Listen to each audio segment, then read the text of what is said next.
Dan tidaklah aku ciptakan jin dan manusia kecuali dan tidak lain hanya untuk beribadah kepadaku.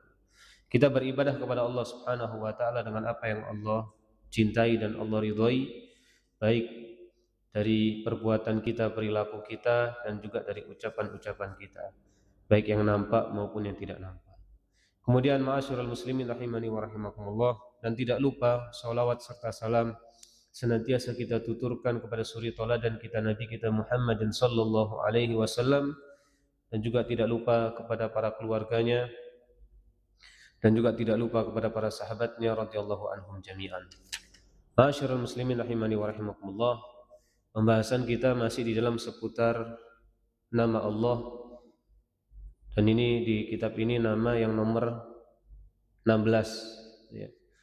Dari 99 nama yang Allah miliki, yaitu As-Salam ya. Ini pernah kita bahas tapi baru awal ya. Baru kita membahas secara etimologi dari sisi bahasa saja ya. Maka tidak mengapa kita ulang dan tidak ada salahnya. Baik. Dari sisi bahasa ya.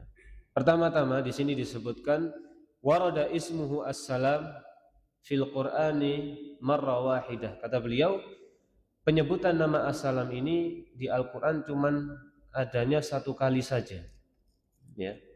Disebutkan satu kali ya, hanya ada di dalam satu ayat, yaitu Al-Hasyr ayat nomor 23 ya. Penyebutan nama As-Salam hanya ada satu saja di dalam Al-Quran, yaitu di dalam surat Al-Hasyr ayat nomor 23. Allah berfirman, huwallahu alladzi la ilaha illahu ya.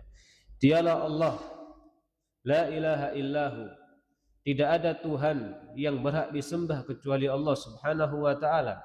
Dialah Al-Malik, dialah raja, dialah penguasa, Al-Quddus, dialah yang maha suci, dan dia adalah As-Salam, dan dialah yang maha keselamatan ya.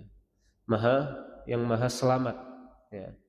Nanti akan kita sebutkan ulama membedakan antara Al-Quddus dan Salam. Baik. Ini yang pertama. Yang kedua, di dalam hadis juga disebutkan satu kali. Ya. Di sini disebutkan dua, ada dua hadis yang menyebutkan nama As-Salam. Yang pertama yaitu salah satu doa ketika kita selesai sholat. Di antaranya Allahumma antas salam wa minkas salam tabarakta ya dzal jalali wal ikram ya. Jadi Allah, engkau adalah yang maha selamat dan darimulah keselamatan. Dan juga di dalam sabda yang lain, innallaha wassalam, bahwasanya Allah itu adalah As-Salam ya. Jadi dari sisi etimologi bahasa ya, salam itu kalau dibahasakan dengan bahasa kita itu selamat ya, selamat ya. Kemudian adapun ya di dalam hak Allah, jadi nanti salam itu ada definisi yang berkaitan dengan hak Allah, pengertian salam bagi Allah itu bagaimana dan salam bagi makhluk itu bagaimana ya. Salam bagi Allah itu bagaimana, apa maksudnya, dan salam bagi makhluk itu apa maksudnya, akan dijelaskan. Baik. Dan ya, surga itu disebut dengan salah satu nama surga disebut dengan Darussalam ya, yaitu tempat ya, tempat singgah, bukan tempat singgah, yaitu tempat atau rumah ya, surga, maksudnya surga yang penuh dengan keselamatan ya, karena tidak ada kekurangan ya di surga ya, orang tidak akan susah ya. Di surga hanya ya kita menikmati apa yang Allah berikan ya. Kemudian di sini disebutkan ya, amma makna fi haqqillah. Adapun as-salam yang berkaitan dengan hak Allah Subhanahu wa taala, di sini disebutkan oleh salah satu ulama salaf yaitu Imam Ibnu Katsir rahimahullahu taala. Beliau mengatakan ai min jami'il uyub wan naqais likamalihi fi dzatihi wa sifatihi wa af'alihi. Jadi tadi arti as-salam itu adalah yang maha selamat ya. Adapun as-salam fi haqqillah ya, maha selamat di dalam hak Allah, apa saja kaitannya, yaitu berkaitan dengan apa? bahwasannya Allah itu selamat dari apa? Dari aib-aib. Ya. Dari apa? Dari kekurangan-kekurangan. Ya. Jadi Allah itu maha selamat dari aib-aib dan dari kekurangan-kekurangan. Ya. Adapun makhluk tidak demikian. Makhluk ya sesempurna-sempurnanya tetap tidak akan selamat yang namanya dari aib dan kekurangan-kekurangan. Makhluk selamat tapi tidak maha selamat. Allah maha selamat pasti. Allah terbebas dari yang namanya aib-aib. Nanti akan dicontohkan, ada perkataan Ibnu Qayyim yang indah. Nanti akan disebutkan dengan contoh sebagai bentuk contoh as-salam fi haqqillah. Ya. Kemudian Allah selamat dari sifat-sifat cacat, ya, sifat-sifat kurang. Dan ini sebagai bentuk akidah kita. Karena sekali lagi di Al-Quran sudah tidak asing. Bahkan kita sering dengar bagaimana kurang ajarnya bangsa Yahudi mengatakan Allah faqir. Ini sifat cacat, sifat kurang. Mereka berani mengatakan Allah itu faqir, Allah itu butuh kepada kita. Wa nahnu aghniya, dan kita butuh kepada Allah. Bahkan mereka berani mensifati Allah dengan apa? Bahwasanya Allah itu memiliki anak. Makanya dikatakan Uzair ibnullah. Ya. Yang Nasrani mengatakan Isa adalah anak Allah, anak Tuhan. Macam-macam, ya. Sedangkan di agama Islam tidak demikian. Allah tidak beranak. Karena ketika Allah beranak, maka itu adalah sifat cacat, sifatku kurang, tidak sesuai dengan nama Allah Ghaniyun. Allah itu tidak membutuhkan siapapun. Ya. Nah, makanya di sini anin naqais, ya. Berkaitan, ya, jadi Allah itu selamat dari yang namanya aib-aib dan juga sifat-sifat cacat dan sifat-sifat kurang. Di dalam apa saja? 3 hal. Secara zatnya, secara sifat-sifatnya, dan juga di dalam apa yang Allah perbuat dan di dalam apa yang Allah lakukan. Ya. Makanya zat Allah tidak sama dengan zat makhluknya. Ya. Makanya ulama Ahlussunnah mengatakan Allah memiliki zat, tapi zat Allah tidak sama dengan zat makhluk. Laisa kamitslihi syai'un wa huwas samiul basir. Allah tidak ada sesuatu yang serupa dengan Allah, dan Allah Maha mendengar dan Maha melihat. Jadi Allah Maha mendengar dan Maha melihat, tapi tidak sama dengan bagaimana makhluk melihat, bagaimana makhluk mendengar. Ya, jadi kita menetapkan nama Allah, kita menetapkan sifat-sifat Allah yang Allah sifati untuk dirinya tanpa menyamakan Allah dengan satupun dari makhluknya. Ya. Dengan sebab itu Allah mengatakan Allah itu salam. Allah itu yang maha selamat, ya, dari aib-aib dan dari sifat cacat dan dari sifat kurang. Di dalam apa saja? 3 poin. Baik di dalam zatnya, baik di dalam sifat-sifatnya, baik di dalam pekerjaannya. Ya. Makanya para ulama ada yang membedakan, ya. Ya, jadi kalau Kudus, ya, secara garis besar itu sama dengan sifat as-salam. Ya, Allah itu terhindar. Jadi kalau secara umum itu sama. Ya, secara umum, secara makna, secara garis besar sama, Al-Quddus dan As-Salam. Hanya saja para ulama membedakan. Kalau Kudus, ya, itu terkait yang telah lalu. Ya, jadi nama Allah itu Al-Quddus. Apa Al-Quddus? Secara garis besar sama. Allah itu maha suci dari aib-aib dan dari kekurangan-kekurangan. Baik di dalam zatnya, baik di dalam sifat-sifatnya, baik dalam perbuatannya. Kalau Kudus perbuatan yang telah lampau. Tapi kalau As-Salam itu perbuatan yang terus sampai sampai hari kiamat. Karena dalam akidah Ahlussunnah Allah itu tetap, Allah itu berbuat kapanpun dan sesuai dengan kehendaknya. Jadi kalau dulu Allah berbuat, maka sampai sekarang dan sampai seterusnya Allah akan berbuat. Wa yaf'alullahu ma yasha. Allah melakukan apa yang Allah kehendaki. Ya, dengan sebab itu As-Salam itu berkaitan dengan perbuatan-perbuatan yang akan datang, ya, atau yang akan dilakukan. Adapun Al-Quddus berkaitan perbuatan-perbuatan yang telah lampau. Jadi perbuatan Allah yang lampau dan perbuatan Allah yang akan datang, maka semuanya terbebas dari yang namanya apa? Kekurangan dan aib-aib. Ya. Makanya perbuatan Allah semuanya hikmah. Ya. pasti adil dan pasti bijaksana. Dan juga Al-Imam Baihaqi juga mengatakan demikian, ya. Jadi as-salam menurut, ya, yang itu kembali kepada hak Allah, yaitu selamatnya Allah dari semua sifat aib, ya, dan semua dari sifat kekurangan, ya. Dan sifat ini sangat betul, ya, sangat benar ketika dikaitkan dengan zat Allah Subhanahu wa ta'ala, ya. Ini yang berkaitan dengan tadi, dengan hak Allah Subhanahu wa ta'ala. Adapun salam yang berkaitan dengan makhluk, itu artinya apa? Ya, Allah, ya, yang akan memberikan keselamatan terhadap makhluknya. Ya. Allah yang akan memberikan keselamatan terhadap makhluknya. Ya. Atau maknanya makhluk Allah semuanya tidak akan dizalimi oleh Allah Subhanahu wa ta'ala. Ini makna salam ketika berkaitan dengan apa? Berkaitan dengan makhluk. Ya, Allah lah yang akan melindungi makhluk-makhluknya. Atau makhluk-makhluk Allah tidak akan dizalimi oleh Allah Subhanahu wa ta'ala. Oleh karena itu di dalam hadis qudsi, ya, dari Abi Dzar Al-Ghifari, Allah mengatakan, inni haramtu dzulma ala nafsi wa ja'altuhu bainakum muharraman fala tadzalam. Aku telah mengharamkan kezaliman itu untuk diriku sendiri. Ya. Allah tidak akan berbuat zalim.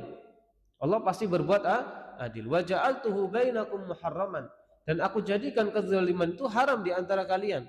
Oleh karena itu fala tadzalamu. Janganlah kalian saling menzalimi. Ya. Bahkan amal-amal yang kita lakukan, ya. Jadi dalam hadis qudsi ini Allah sampai memanggil hambanya, dan dengan menyebutkan setelah itu Rasulullah mengatakan, atau Allah mengatakan, karena ini hadis qudsi, ya, fima yarwi an rabbih, ya, setelah Rasulullah mengatakan demikian, kemudian Allah mengatakan ya ibadi, ya, maaf, Allah yang berfirman, ya. Jadi hadis qudsi itu, ya, hadis tapi sifatnya Allah yang menyampaikan. Ada yang mengatakan hadis qudsi itu lafadznya dari Rasul, tapi maknanya dari Allah Subhanahu wa ta'ala. Ada yang mengatakan lafadz dan maknanya semuanya dari Allah. Ya, lafadz dan maknanya semuanya dari Allah Subhanahu wa ta'ala. Jadi Allah berfirman dalam hadis qudsi, ya, sebagaimana yang sudah kita dengar, inni haramtu dzulma ala nafsi. Kemudian setelah itu Allah mengatakan juga, ya ibadi kullukum dhallun. Wahai hambaku, kalian semua itu adalah orang-orang yang tersesat. Ya. Fastahduni ahdikum. Ya. Mintalah petunjuk kepadaku, aku akan beri petunjuk. Ya ibadi kullukum ja'iun. Wahai para hambaku, kalian itu adalah hamba-hamba yang lapar. Ya. Maka fastat'imuni ut'imkum. Ya. Mintalah makan kepadaku, mintalah rezeki kepadaku, maka akan aku berikan. Ya ibadi, wahai hambaku, kullukum arin. Kalian ini semuanya telanjang. Fastaksuni, minta pakaian kepadaku, aksikum. Maka akan aku berikan pakaian. Ya ibadi innakum tukhti'una bil-laili wan nahar.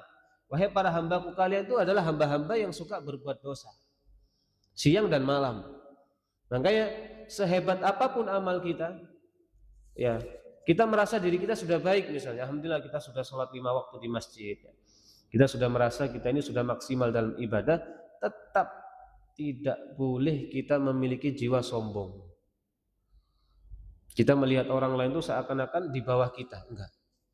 Ingatlah, sebagai bentuk tazkiyatun nufus, kita mensucikan diri kita supaya kita terhindar dari sifat sombong. Ketika kita meminta kepada Allah, ketika kita beribadah kepada Allah, posisikanlah kita ini hamba yang penuh dengan dosa. Karena Allah sudah mengatakan wa khuliqal insanu dha'ifan. Manusia itu diciptakan dalam keadaan lemah. Sehebat-hebat apapun manusia, tetap manusia itu rentan. Rentan tidak bersyukur, rentan berbuat dosa, ya, rentan diuji. Ya. Makanya Allah katakan wa khuliqal insanu dha'ifan. Sehebat-hebatnya dia, setinggi-tingginya kedudukan dia, tetap manusia itu lemah. Ya. Oleh karena itu, Nabi kita Muhammad SAW, manusia yang sangat sempurna, ya, sebagai bentuk ta'abbud, ya, yaitu bentuk penghambaan beliau kepada Allah apa? Allahumma inni ala dzikrika wa syukrika wa husni ibadah. Ya Allah, bantu aku supaya aku bisa apa? A'inni ala dzikrika, supaya aku bisa selalu berzikir kepadamu. Ya. Wa syukrika, dan aku selalu bisa bersyukur kepadamu, wa husni ibadah, dan aku beribadah dengan baik. Ya. Seperti itu. Jadi kalau kita sudah menghadap Allah, posisikanlah kita ini adalah hamba yang berdosa. Ya. Janganlah kita pernah merasa suci, karena sejatinya, ya, kalian, kata Allah, sejatinya kalau bukan karena bimbingan dari Allah, kita ini semua tersesat. Makanya fastahduni ahdikum, minta petunjuk kepadaku akan aku berikan. Ya. Itu rohani. Jasmani juga demikian. Kita ini sejatinya lapar. Kita ini sejatinya nggak bisa makan. Artinya apa? Allah yang memberi rizki kepada kalian. Maka jangan kufur nikmat. Ya. Dan kalian adalah hamba yang suka berbuat dosa, sengaja maupun tidak sengaja, cepat maupun lambat. Ya. Makanya fastaghfiruni aghfir lakum, minta ampun kepadaku, akan aku ampuni. Ya. Wahai hambaku, ya ibadi, innakum lan tablughu durrin fatadurruni wala ya tablughu naf'i fatanfa'uni. Wahai para hambaku, kalian tidak bisa memberikan madarat kepadaku, dan kalian juga tidak bisa memberikan manfaat kepadaku. Sampai-sampai Allah juga mengatakan, lau anna awwalakum wa akhirakum wa insakum wa jinnakum, seandainya semua manusia, baik manusia terdahulu sampai manusia yang akhir, bahkan para jin sekalipun, semuanya kalian tuh bertakwa kepada Allah Subhanahu wa ta'ala. Semua kalian tuh seperti orang yang paling bertakwa di antara kalian. Kata Allah apa? Itu tidak akan menambah kekuasaanku sedikit pun. Sebaliknya, kalau seandainya semua kalian, inna awwalakum wa akhirakum wa insakum wa jinnakum, siapapun kalian, baik orang terdahulu, orang sekarang, baik semua, dan juga jin, kalian semua seperti orang yang paling durhaka di antara kalian, itu tidak akan mengurangi kekuasaanku. Kata Allah Subhanahu wa ta'ala, ya ibadi, inna awwalakum wa akhirakum wa insakum wa jinnakum kanu fi sa'idin wahid. Wahai para hambaku, seandainya kalian itu berada di satu tempat, ya, fasa'aluni, dan kalian semua meminta kepadaku, fa'ataitu kulla insanin mas'alatah, dan akan aku berikan setiap manusia itu permintaannya, dan akan aku berikan. Mana qasadzalika mimma indi, hal itu tidak mengurangi apa yang aku miliki, karena aku maha kaya. Kecuali gambar itu seperti apa? Seperti jarum yang dimasukkan ke laut kemudian diangkat. Kurang enggak air laut? Enggak kurang. Enggak pengaruh. Ketakwaan kita, kemaksiatan itu enggak pengaruh di sisi Allah Subhanahu wa ta'ala. Kita bertakwa, enggak, Allah, kekuasaan Allah enggak bertambah. Ya. Kita enggak bertakwa, kekuasaan Allah enggak berkurang. Kekuasaan itu menetap. Makanya di dalam akhir hadis, ya ibadi innama hiya a'malukum. Wahai hambaku, ingat, itu adalah amal-amal kalian. Uhsiha lakum, aku jaga, aku catat. Tsumma uwaffikum iyyah, kemudian nanti di hari kiamat, ya, akan aku tunaikan sesuai dengan apa yang ada. Wa man wajada khairan falyahmadillah. Siapa yang dia mendapatkan kebaikan dari amalnya, ya, bersyukurlah kepada Allah, memujilah Allah Subhanahu wa ta'ala. Wa man wajada ghaira dzalik, siapa yang dia mendapatkan selain dari kebaikan, fala yalumanna illa nafsah. Janganlah menyalahkan kecuali dirimu sendiri. Makanya belajar dari sekarang, kita tidak usah gampang menyalahkan orang lain. Ya, cobalah belajar kita menyalahkan diri kita sendiri. Karena Allah sudah mengatakan, innallaha la yughayyiru ma biqaumin hatta yughayyiru ma bi anfusihim. Allah tidak akan merubah sebuah kaum sampai dia merubah dirinya sendiri. Maka ini yang disebut dengan jihadun nafas.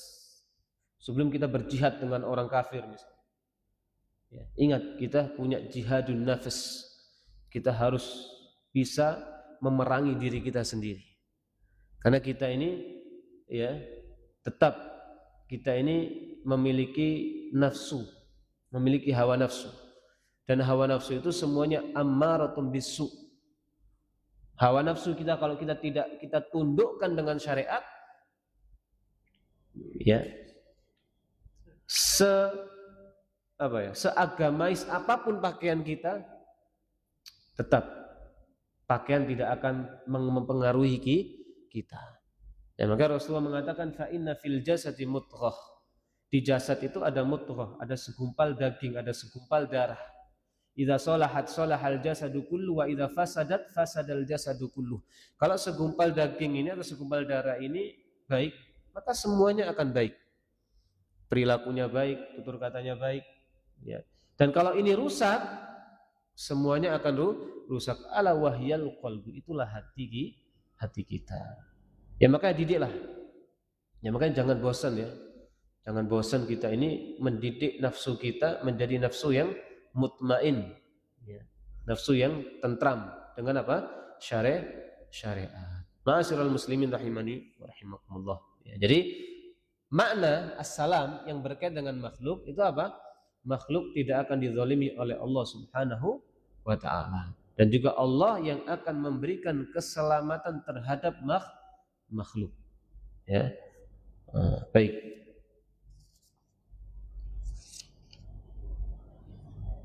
Kemudian ya, ada penjelasan juga bagus dari Syekh Abdul Razak rahimahullahu ta'ala. Kata beliau, nama Allah As-Salam ini mencakup seluruh sifat-sifat Allah Subhanahu wa ta'ala. Ya, jadi kata Syekh Abdul Razak hafizahullahu ta'ala, nama Allah As-Salam ini mencakup seluruh sifat-sifat Allah. Ya. Bahkan kata beliau, setiap sifat-sifat Allah secara detail atau terperinci pasti akan selamat dari keburukan yang dikhawatirkan. Ya. Jadi kata beliau, seluruh sifat-sifat Allah, ya, setiap sifat-sifat Allah secara detail ataupun terperinci pasti akan selamat dari keburukan yang dikhawatirkan. Ya. Ada perkataan yang bagus, beliau menukilkan perkataan Ibnu Qayyim. Ini sebagai bentuk penjelasan ketika beliau mengatakan apa? Sifat salam yang berkaitan dengan hak Allah itu mencakup apa? Yaitu Allah Maha Suci dari aib-aib dan Allah Maha Suci dari kekurangan-kekurangan, yang mana semua itu berkaitan dengan zat-zat Allah dan sifat-sifatan dan pekerjaan Allah Subhanahu wa ta'ala. Kemudian ada perkataan bagus dari Ibnu Qayyim rahimahullahu ta'ala. Kata beliau, wa idza anta nazarta ila afradi sifati kamalihi wajadta kulla sifatin salaman mimma yudadu kamalah.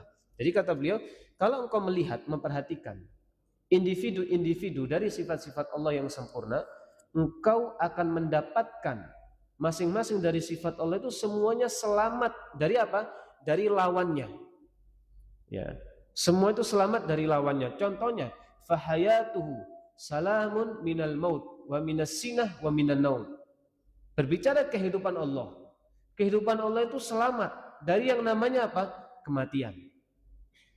Ya, jangankan kematian, kehidupan Allah selamat dari yang namanya ngantuk dan tidur. Makanya dalam ayat kursi ya, kita membaca la sinatu wala naum. Jadi Allah itu maha hidup. Kehidupan Allah itu kekal dan abadi. Maka Allah maha selamat dari yang namanya aib dan cacat dan kekurangan. Yaitu contohnya apa? Kehidupan Allah tidak akan binasa. Kehidupan Allah tidak ada permulaan. Dan kehidupan Allah tidak akan binasa.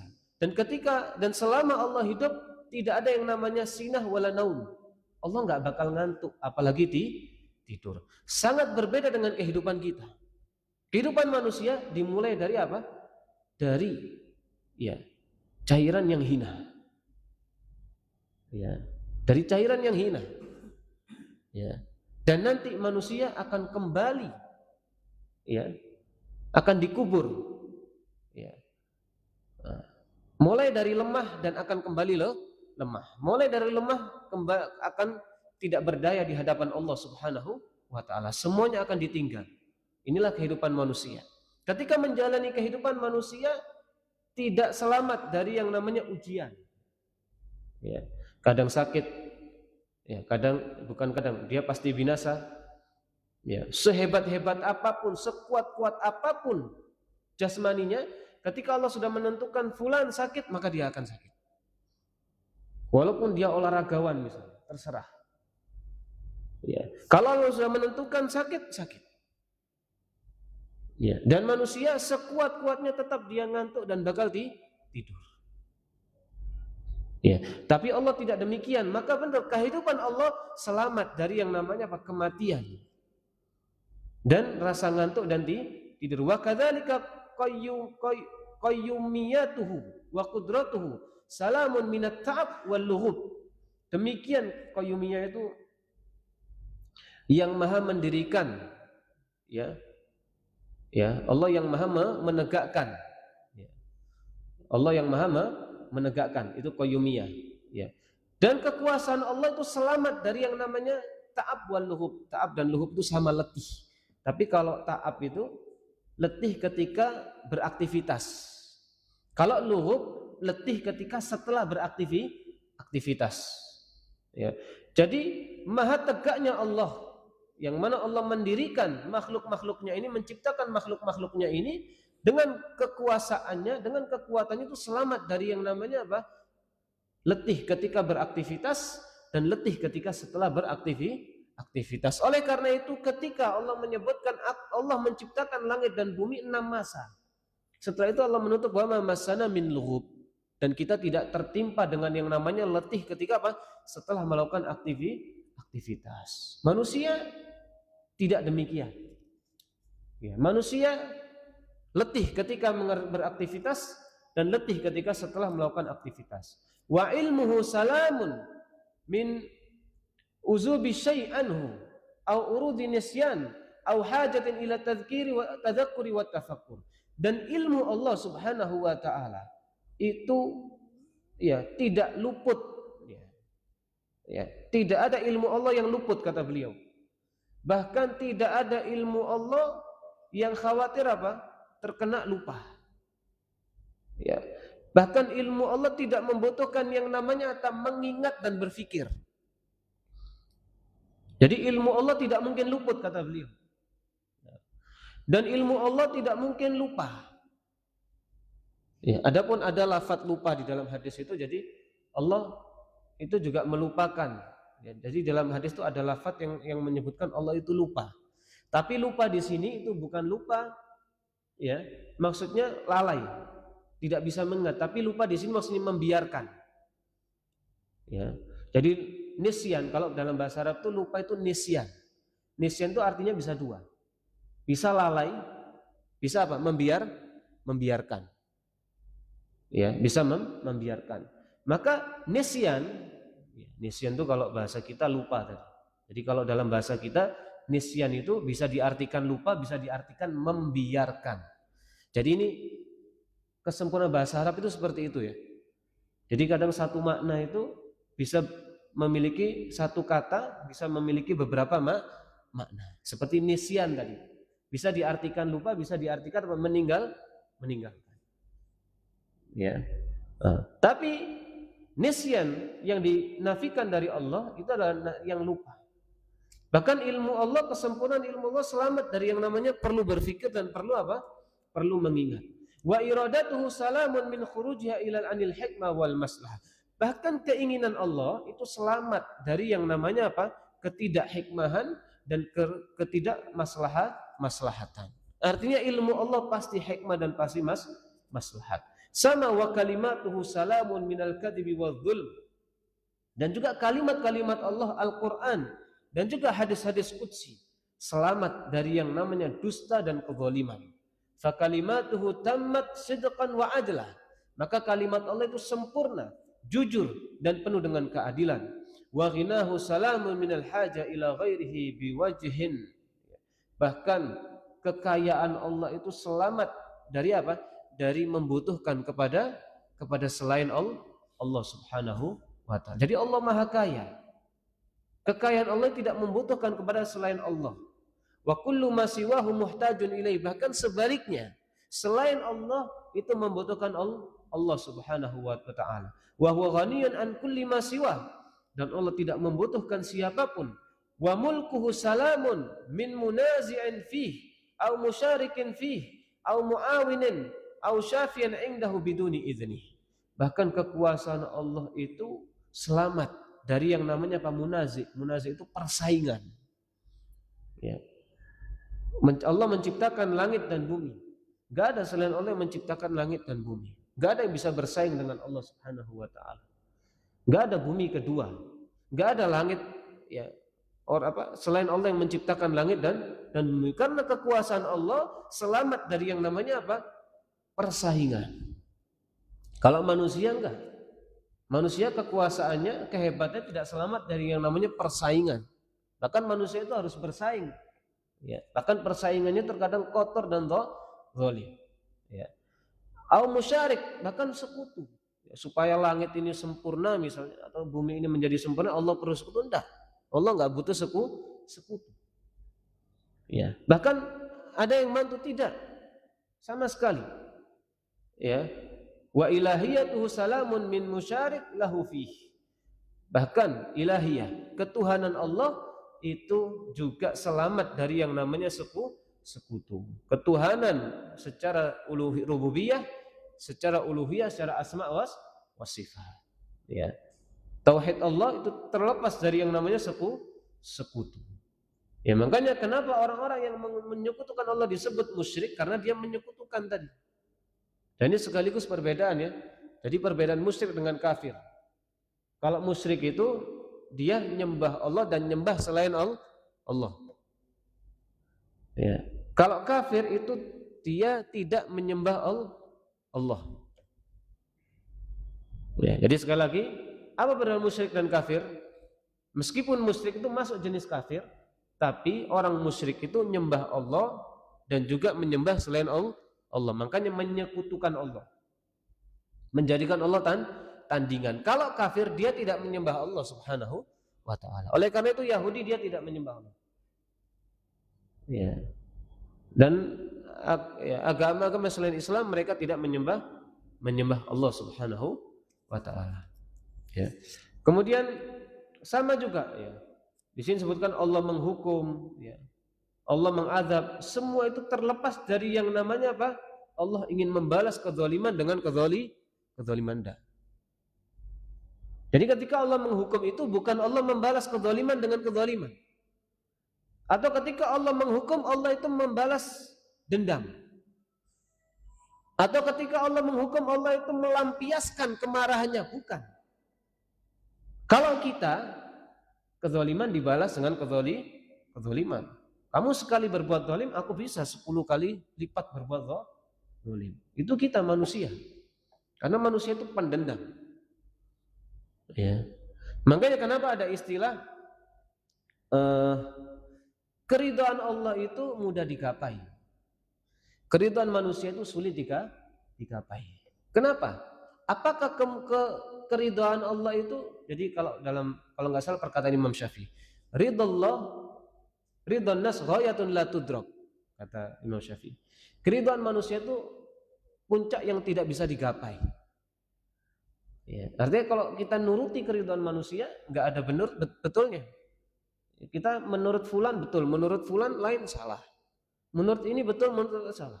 Karena manusia itu punya ego, punya pola berpikir yang berbeda. Ya, makanya Imam Syafi'i mengatakan ridwan nas ghayatun la tudrak. Dan manusia itu punya hawa nafsu, terkadang dendam. Tapi kenapa keridhaan Allah itu lebih mudah? Bukan keridhaan Allah itu kalau kita bahasakan murah misalnya, bukan. Bukan keridhaan Allah itu mudah digapai karena apa? Karena murah atau karena tidak berharga, bukan seperti itu. Tapi semua itu karena apa? Karena Allah mengatakan inna rahmati sabaqat ghadabi. Karena rahmatku itu lebih besar daripada kemurkaanku. Kalau Allah pendendam, enggak ada di antara kita yang masuk surga. Boleh kalau Allah pendendam, gak ada di antara kita yang masuk surga. Ya. Ada. Baik, ya. Kenapa? Ya. Ya karena manusia itu kalau berbuat dosa nggak satu dua.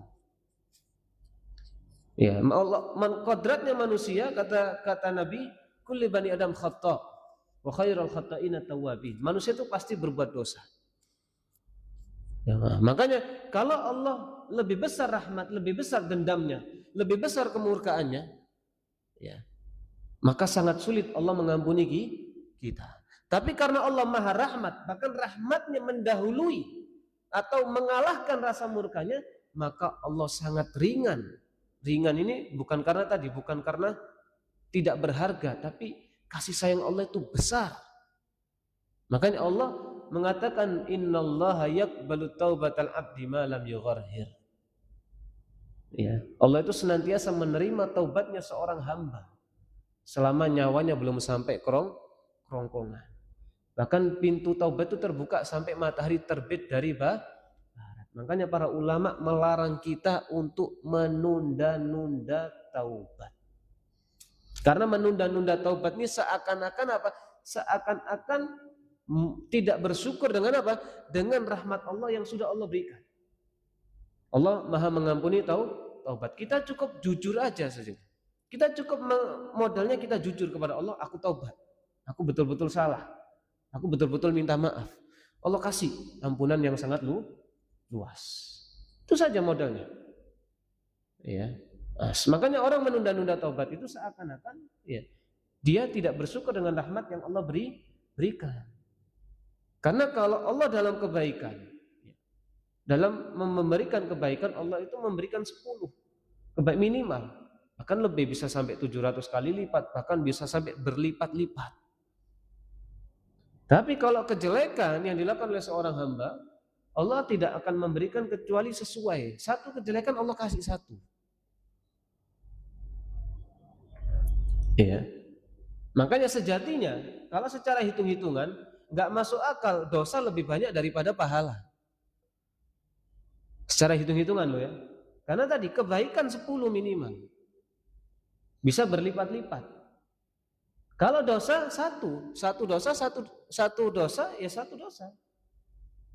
Allah nggak kasih berlipat-lipat dosa. Nah, kalau orang ternyata lebih banyak dosanya, berarti selama hidupnya minim sekali dia beramal soleh. Ya, kita tuh perlu hitung-hitungan terkadang. Jadi hitung-hitungan itu nggak hanya urusan dunia. Akhirat, ayo kita hitung. Ya, siapkan kalkulator untuk akhirat kita. Azan dulu.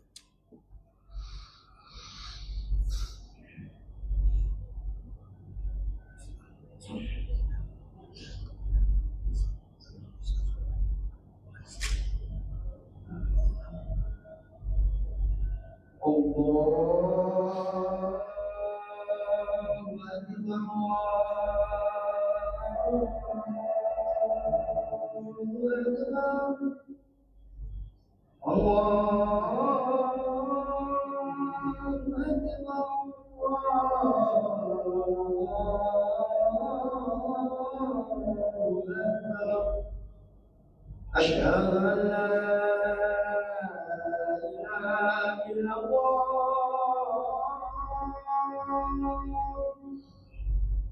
أشهد أن لا إله إلا الله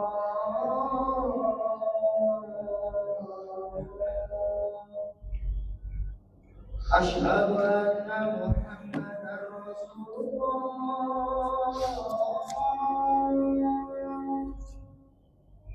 أشهد أن محمدا رسول الله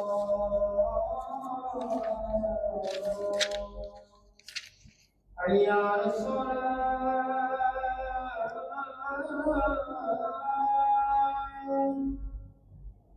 حي على الصلاة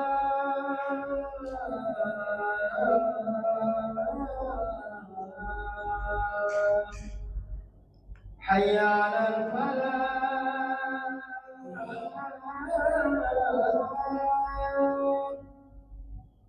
حي على الفلاح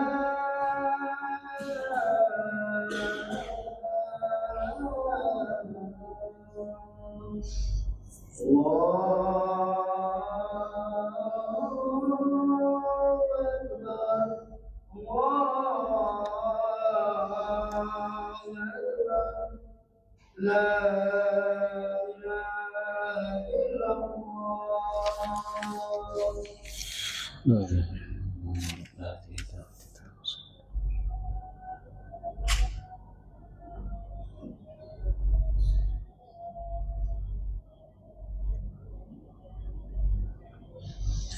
Baik, kita lanjutkan. Nah, demikian juga tadi, ketika Allah menghukum, ya, baik hukuman itu ringan ataupun keras, ya, maka hukuman itu atau azab itu bukan didasari karena kezaliman dibalas dengan kezaliman, atau ya seperti balas dendam atau seperti melampiaskan, tidak. Kalau manusia, iya, tapi Allah, salah satu sifat yang dikatakan salam, ya, walaupun Allah menghukum, tapi hukuman itu selamat dari yang namanya kezaliman. Maka tadi dalam hadis qudsi yang sudah kita sampaikan, yang sudah kita baca, di dalam akhirnya Allah mengatakan innama hiya a'malukum, wahai para hambaku, ingat, semuanya itu adalah amal-amal kalian, yang mana kami itu hanya sebatas menjaga, mencatat.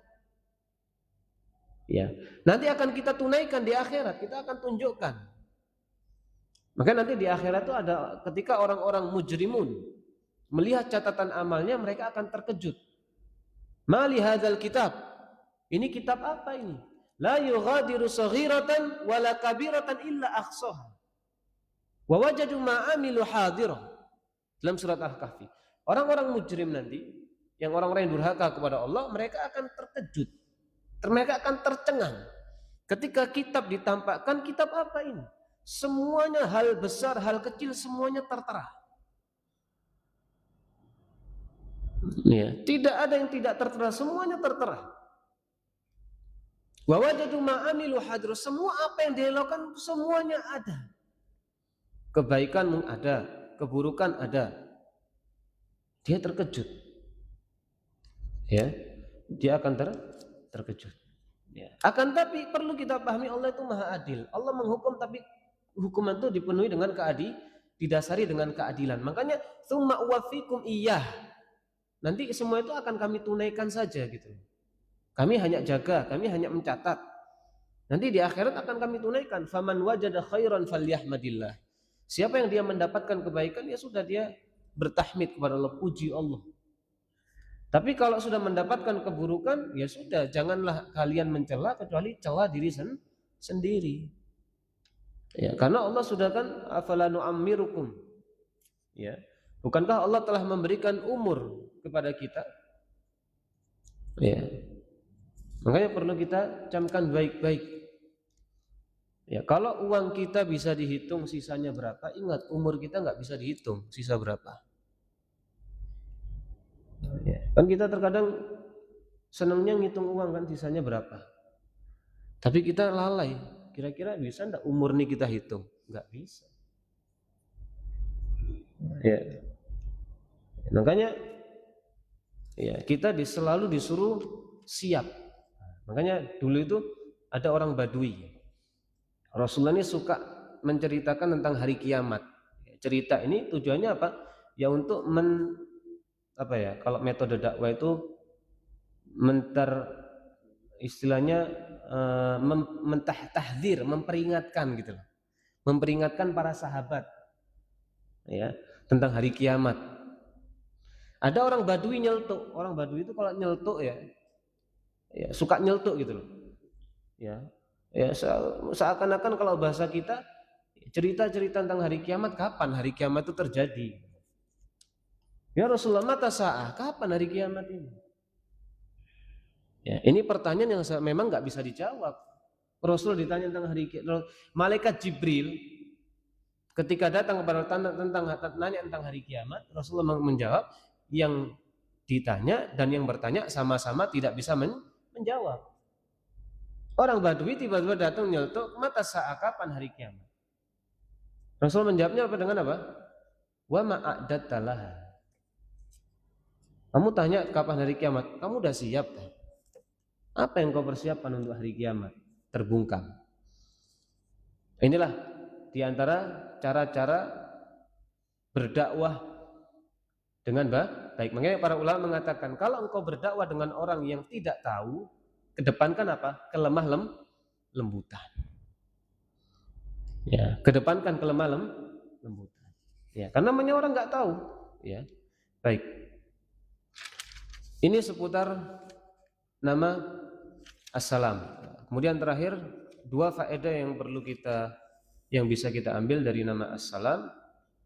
Yang pertama adalah kata beliau al-i'tiqad wal yakin bi anna man arada al-amna wa salam sawa'un fi nafsi aw fi baitihi aw fi majmu'atihi fa innahu la yakunu illa fil iman billah wa azza wa jalla. Jadi kata beliau, ya, kita harus yakin, ya, siapa saja yang menginginkan keselamatan baik untuk dirinya dan juga untuk keluarganya dan juga untuk masyarakatnya, maka keamanan tersebut, keselamatan tersebut tidak akan terwujud kecuali dengan apa? Pertama, kita beriman kepada Allah Subhanahu wa taala. Kenapa? Karena nama Allah As-Salam. Allah sendiri Maha Selamat dan Allah yang memberikan keselamatan kepada para hambanya. Maka harus beriman dulu. Setelah beriman apa? Au fi wal iltizam bi ahkamihi wa syariatihi. Bukan hanya beriman, kita buktikan iman dengan apa? Dengan konsisten di dalam menjalankan hukum-hukum Allah dan syariat-syariat Allah. Yang mana itu kewajiban bagi setiap individual dan keluarga dan masyarakat. Ya. Jadi semua individual, keluarga, masyarakat harus apa? Harus kalau ingin mendapatkan keselamatan dunia akhirat. Kita berbicara dunia akhirat karena konsep. Jadi orang beriman tuh harus selalu memiliki konsep apa? Kehidupannya untuk dunia dan untuk akhirat. Enggak boleh kita hanya menganggap kita hidup akhirat saja, enggak. Kita hidup dunia saja, tidak. Kehidupan seorang muslim dunia akhirat. Ya, makanya di antara doa yang Rasul ajarkan, Rabbana atina fid dunya hasanah. Ya Allah, berikanlah aku kehidupan yang baik mulai di dunia. Baru akhirat. Ya. Jadi ya, itulah hakikat orang beriman. Ya. Makanya sejak di dunia kita harus meminta kehidupan yang baik. Bagaimana caranya? Ya dengan berpegang teguh kepada syariat. Kemudian yang kedua, dua saja. Yaitu kita apa? Sa'yul mu'min fi isya'atis salam. Seorang mukmin itu berusaha untuk apa? Untuk menyebarkan keselamatan. Atau menjadi orang yang apa? Memberikan keselamatan. Artinya apa? Tidak mengganggu orang beriman. Bahkan tidak mengganggu siapapun. Tidak mendolimi siapapun. Karena sekali lagi, tujuan kita belajar nama-nama Allah itu pertama diimani dan diyakini, dan yang kedua apa? Diamalkan. Ya, kandungannya. Maka sebagai bentuk pengamalan terhadap nama As-Salam, kita harus berupaya untuk apa? Memberikan keselamatan bagi manusia. Bahkan di dalam hadis sahih, innallaha katabal ihsan ala kulli syai. Allah telah menentukan apa? Untuk berbuat baik terhadap segala sesuatu. Sesuatu apapun ada ketentuan berbuat baik. Ya, fa idza qataltum fa ahsinul qitla. Kalau membunuh dengan baik. Contohnya ketika berperang misalnya. Kalau dengan sekali tebasan orang mati, ya sudah, cukup, enggak boleh dimutilasi. Nah, itu fa idza qataltum fa ahsinul qitla. Fa idza dzabhtum fa ahsinuz dzibh. Kalau kalian sembelih dengan baik. Caranya bagaimana? Tajamkan pisaunya, tenangkan hewan sesembelihan. Ya, di dalam setiap hal Allah telah menentukan nilai-nilai kebaikan. Ya, makanya di antara hadis-hadis yang menerangkan hal ini ya pendek tapi maknanya luar biasa. La darara wa la dirar. Seorang mukmin itu jangan saling membahayakan, sengaja maupun tidak sengaja. Direncanakan maupun tidak direncanakan. Min husnil islamil mar'i tarkuhu ma la ya'ni. Di antara baiknya keislaman seseorang apa? Meninggalkan apa yang tidak bermanfaat. Bahkan terakhir ada seorang ulama salaf ditanya. Ya, ditanya tentang apa? Resep bagaimana ketika meninggal itu supaya wajah berseri-seri. Ada seorang ulama salaf ditanya, bagaimana resep ketika orang meninggal itu wajahnya biar berseri-seri, biar mudah. Kata beliau, ada dua resep saja. Ya, ada 2 resep. Apa resepnya? Ya, tidaklah meninggalkan sesuatu yang tidak bermanfaat untuk dunia dan akhiratnya. Ya, meninggalkan sesuatu yang bermanfaat untuk dunia dan akhiratnya, dan hatinya selamat dari apa? Manusia. Maksudnya hatinya bersih. Dengan 2 resep ini, insya Allah ketika seseorang meninggal, wajahnya akan berseri-seri. Ingat, meninggalkan hal yang tidak bermanfaat dunia dan akhirat, dan juga apa? Hatinya selamat dari manusia. Dia memiliki hati yang bersih. Ini yang bisa kita sampaikan. Kesempurnaan hanya milik Allah Subhanahu wa taala, kekurangan dan kesalahan datang dari syaitan. Semoga Allah meninggalkan syaitan. Subhanakallahumma bihamdika asyhadu an la ilaha illa anta astaghfiruka wa atubu ilaik. Assalamualaikum warahmatullahi wabarakatuh.